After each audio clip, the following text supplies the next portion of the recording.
convidamos neste ato o senhor Aloísio Pereira Neto, da Aloísio Neto Advogados, para uso da palavra. Bom, boa tarde a todos. Agradecer aí ao convite que foi feito pelo evento. E a gente comentar algumas coisas, complementando aí o que o Frederico falou, em relação a algumas novidades específicas dessa lei. Tá?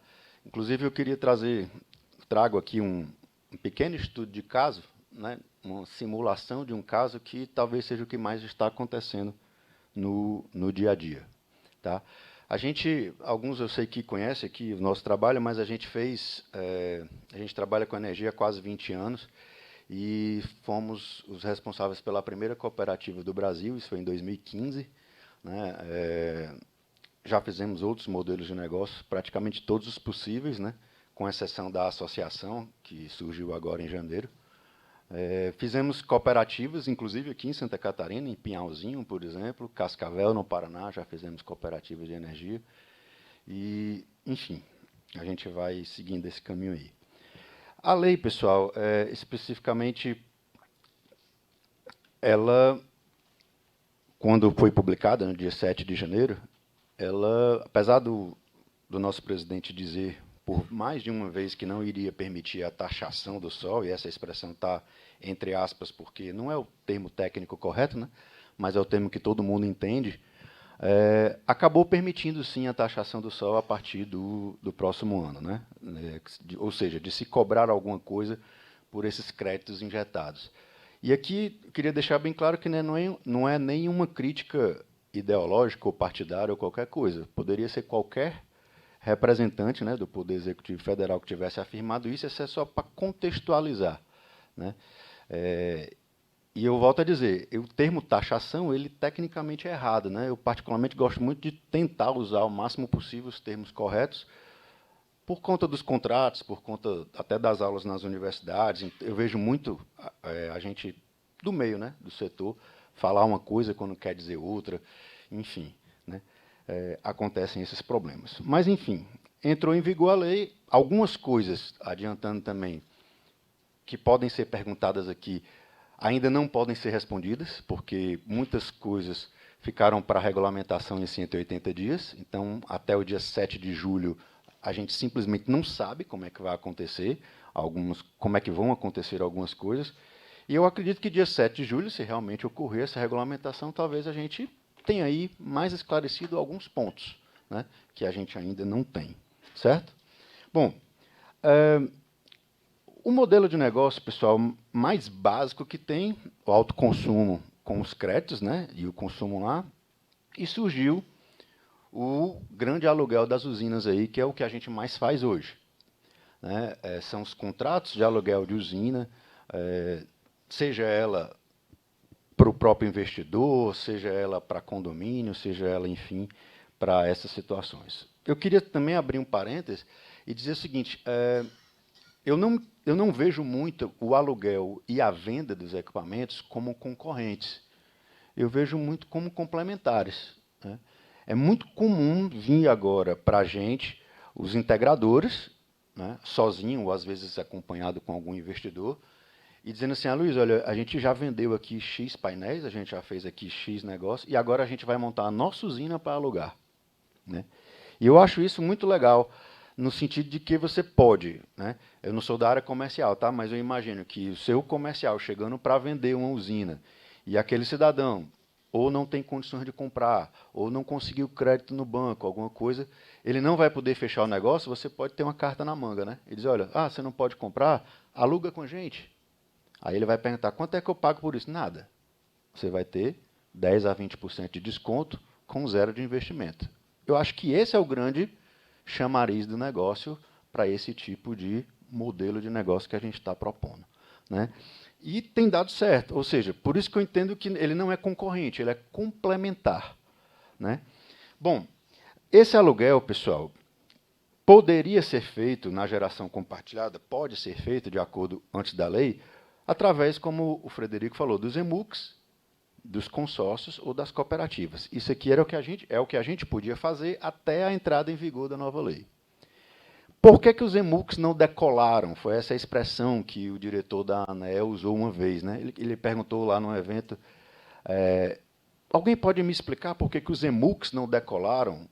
E eu imagino que não decolaram porque o EMUC ele não admite geração remota. Ele só admite geração junto à carga. O que, tecnicamente, eu não vejo, se alguém puder me explicar, até porque eu não sou da área da engenharia, por que não pode ter EMUC remoto, já que eu posso ter condomínios, consórcio e cooperativa remoto. Né? E aí a gente trabalhou, enfim, de 2015 para cá, muito com consórcio e cooperativa, mais no estado de Minas Gerais, né, por conta da isenção do ICMS na compartilhada. E, em alguns casos, eu vou até esclarecer aqui, que eu conheço alguns estados, tá, que montaram suas usinas de cooperativa ou de consórcio e até agora não foram cobrados pelo ICMS. Inclusive, alguns já passaram de 5 anos. Tá? Não vai ser a gente que vai dizer lá, você faz, vem aqui cobrar o que vocês esqueceram. Né?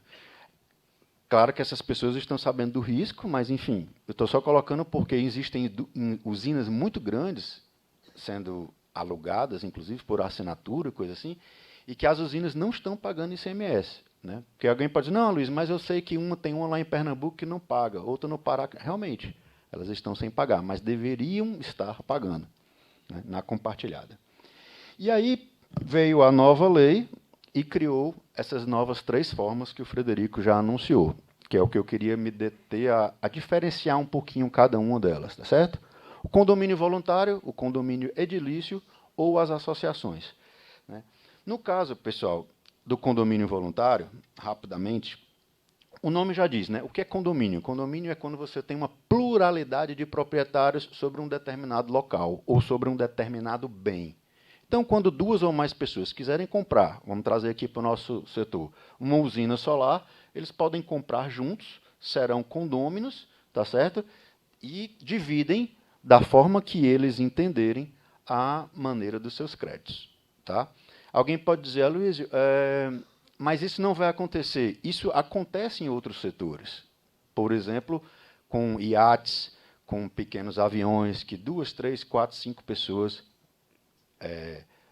geralmente amigos mais próximos, ou pelo menos conhecidos, compram e compartilham aquele bem. Né? E a vantagem que talvez exista nisso aqui, porque deve ter alguma vantagem, né? Dizer assim, poxa, por que eu vou me meter a comprar aqui com o Guilherme uma usina se eu posso comprar a minha só? Às vezes aquela outra pessoa não tem teto, ou então você consegue diminuir um frete, você consegue compartilhar alguma despesa, reduzindo os custos. O nome já diz, né? Voluntário, ele parte da vontade das pessoas.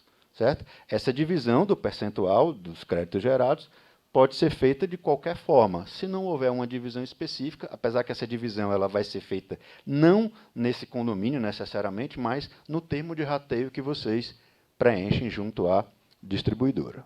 Tá? O condomínio edilício, como o Frederico adiantou, vamos imaginar o prédio normal, que alguns moram aqui e tudo, certo? E a gente vai ter aí uma usina que vai abastecer todo mundo. A diferença que eu vejo para o EMUC é porque o EMUC ele não permite, a geração remota.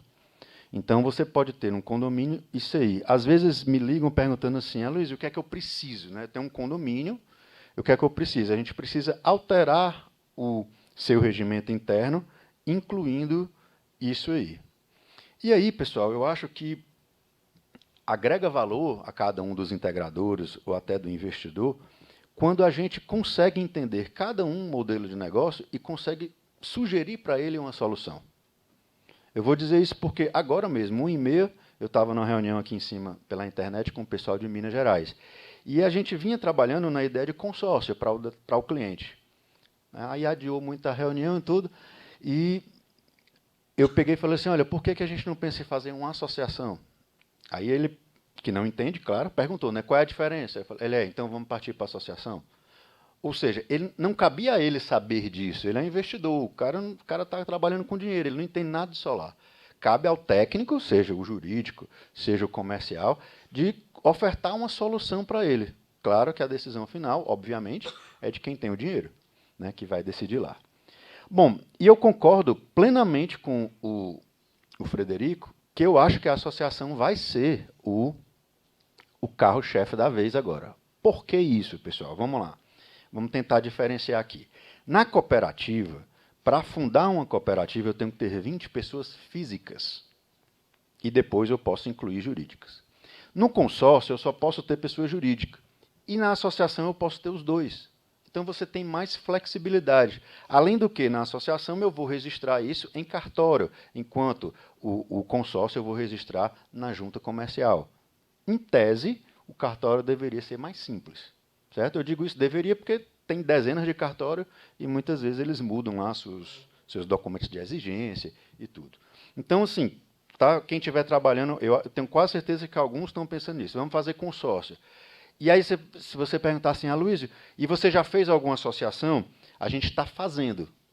Por que não fizemos? Porque se você chega na distribuidora, ou pelo menos dos estados que eu vi, Bahia, Coelba, CELP e Enel Ceará, aqui eu não sei, mas a Copel eu acho que permitiria, ele diz o seguinte, não, a gente não pode registrar a associação porque ainda não passou os 180 dias da lei. É o que ele diz. Então, por isso que eu estou dizendo que a gente está fazendo para no dia 7 de julho em diante, que passarem os 180 dias, a gente poder fazer. Porém, pessoal, para a distribuidora, tecnicamente, não há diferença nenhuma se eu estou distribuindo os créditos para cooperado, para associado ou para consorciado. É só má vontade mesmo, creio eu. Não é outra coisa. Porque tem coisas que realmente precisam ser regulamentadas, e eu acredito que não vão ser, já eu dou um exemplo, e outras que não precisariam e ficam se apegando a esses 180 dias. Tá? Então, para comparar, um detalhe. Essa questão do direito adquirido, eu queria observar só uma coisa. Eu vejo quase todo mundo diz a mesma coisa. Diz assim, olha, aqueles que, quando falam correto, aqueles que protocolarem a solicitação de acesso até 7 de janeiro de 2023 vão ter os seus direitos adquiridos até 2045.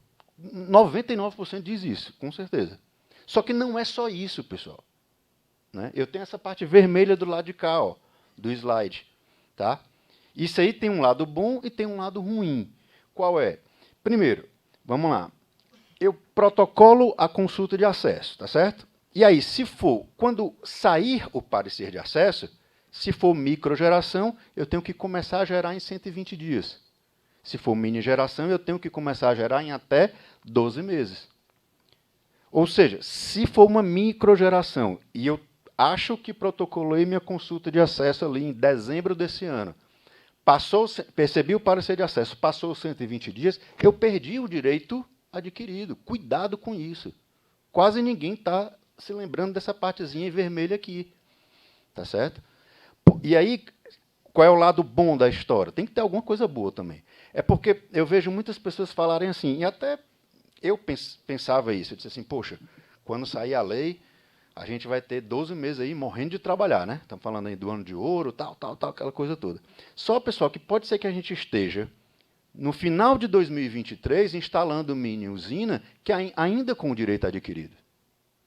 Porque se eu protocolar uma consulta de acesso dia 5 de janeiro, por exemplo, aí eu recebo um parecer de acesso em março. Eu vou ter 12 meses ainda para iniciar a minha geração. Então, eu posso estar iniciando uma geração em fevereiro de 2024 com, entre aspas, o direito adquirido. Então, não vai ser, graças a Deus, só esse ano. O próximo ano também é de muito trabalho. Só que as pessoas precisam ficar atentas a esses detalhes da lei, que é o que eu sei um pouquinho, a parte técnica com vocês aí. Aí você tem que conjugar a parte técnica, possível falta de equipamento, dinheiro que vem de fora, a questão legal, parecer de acesso, viabilidade do empreendimento. É muita coisa. Não é fácil, mas isso aqui não necessariamente era do meu tema, mas é porque eu acho que valeria a pena essa observação aqui. Tá? E o principal, eu vou terminar, tá? O principal modelo de negócio que eu acho é esse, tá? Geralmente chega um investidor com outro investidor, que a gente faz ali um contrato de sociedade de propósito específico. Aqui é um modelo padrão, tá? Tem várias nuances. O primeiro contrato que a gente faz daquela SPE lá, certo? Do contrato específico e tudo. Essa SPE, pessoal, ela vai ser a dona da usina, ela é a locadora da usina. E ela vai poder alugar para um consórcio, para uma cooperativa, aqui para as novidades, né? O condomínio edilício voluntário ou a associação. Pode ver que para cada um você tem uma espécie de locatário diferente. Ó, uns são os consorciados, outros cooperados, outros os condôminos, outros associados. Então, esses termos são diferentes e são baseados também em leis distintas. Tá certo? Daqui existe uma dezena de situações, porque eu faço o estatuto do consórcio, da cooperativa, do condomínio e tudo, mas o estatuto ele é o elo de ligação entre os clientes finais de vocês ou do investidor, que são os reais locatários finais. Ou seja, eu tenho que, por exemplo, para o de Minas hoje, a gente está falando, eu tenho que fazer o contrato de SPE, o estatuto da associação, que ele mudou e agora quer a associação, aí ele vai alugar mais da metade da usina para um município, que é um contrato específico, porque tem uma doação de terreno lá. Aí eu tenho que fazer ainda as procurações e os contratos individuais de cada cliente que for surgindo durante o seu período de locação. Certo? Então, sim, são várias nuances e vários detalhes que não dá para a gente tratar de todos aqui, mas que são modelos bons que surgiram dentro da situação. Eu acredito que a gente tem aspectos positivos e negativos dentro da lei, claro. Em Teresina, semana passada, uma pessoa fez uma pergunta e disse assim, por que tem aspectos negativos? Eu falei, porque realmente tem. É elaborado por pessoas que erram ou que falham e que houve. Por exemplo, não definiram o que é fracionamento de usina até hoje. Está lá na lei. Aí entra para a subjetividade, gera o problema. Certo? Positivos, eu acho que as regras, essa história de formulário padrão, 30 dias para atender, poder trocar a titularidade, eu acho que foi uma boa, principalmente para quem trabalha em vários estados do país. Essas regras vão ser mais esclarecidas agora, né, dia 7 de julho, creio eu, né, e haver uma fiscalização do nosso setor, enquanto a BGD, a BSolar, seja qual for a instituição, no sentido do que é que vai vir de lá para cá na questão dos percentuais de taxação, né, naquilo que ainda não foi definido na lei. Tá certo, pessoal? Então, eu acredito que a gente tem que aproveitar, minha sugestão, esse ano, no sentido de fazer o maior tipo de modelo de negócio, mas com segurança jurídica. Geralmente, os nossos contratos são de 25, 30 anos.